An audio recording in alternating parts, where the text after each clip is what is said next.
മുട്ട വെച്ചിട്ടുള്ള ഒരു ഈസി സ്നാക്കാണ് കേട്ടോ ഇന്ന് ഷെയർ ചെയ്യുന്നത്.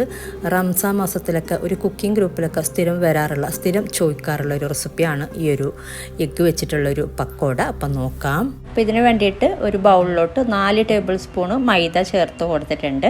അതുപോലെ 2 ടേബിൾ സ്പൂണ് കോൺഫ്ലവർ, പിന്നെ 4 ടേബിൾ സ്പൂണ് കടലമാവും കൂടെ ചേർത്ത് കൊടുത്തിട്ടുണ്ട് കേട്ടോ. ഇതിലോട്ടൊരു 1/4 ടീസ്പൂണ് മഞ്ഞൾപ്പൊടി ചേർത്ത് കൊടുക്കുക. അതുപോലെ 1/2 ടീസ്പൂണ് മുളക് പൊടി ചേർത്ത് കൊടുത്തിട്ടുണ്ട്. പിന്നെ ഇതിലോട്ട് 3 സവാള ചോപ്പ് ചെയ്തത്, അത്യാവശ്യം വലിയ 3 സവാള ഒന്ന് ചെറുതായിട്ട് അരിഞ്ഞത് ചേർത്ത് കൊടുക്കുന്നുണ്ട്. ഇനി ഇതിലോട്ട് കുറച്ച് കറിവേപ്പില അരിഞ്ഞത് ചേർത്ത് കൊടുക്കുക. അതുപോലെ 1-2 പച്ചമുളക് ചെറുതായിട്ട് അരിഞ്ഞതും കൂടെ ചേർത്ത് കൊടുക്കുന്നുണ്ട്.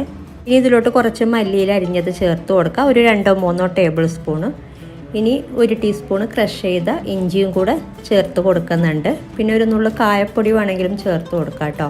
ഇനി വേണ്ടത് 4 മുട്ടയുടെ മഞ്ഞക്കുരു ചേർത്ത് കൊടുക്കുക ആദ്യം.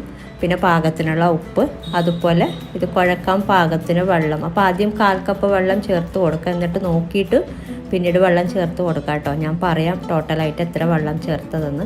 അപ്പോൾ ഇതിലോട്ട് ഞാൻ ഓൾമോസ്റ്റ് 1/4 കപ്പ് പ്ലസ് 2 ടേബിൾ സ്പൂണോളം വെള്ളം ചേർത്ത് കൊടുത്തിട്ടുണ്ട്. അപ്പോൾ പാകത്തിനുള്ള അളവാണ് കേട്ടോ.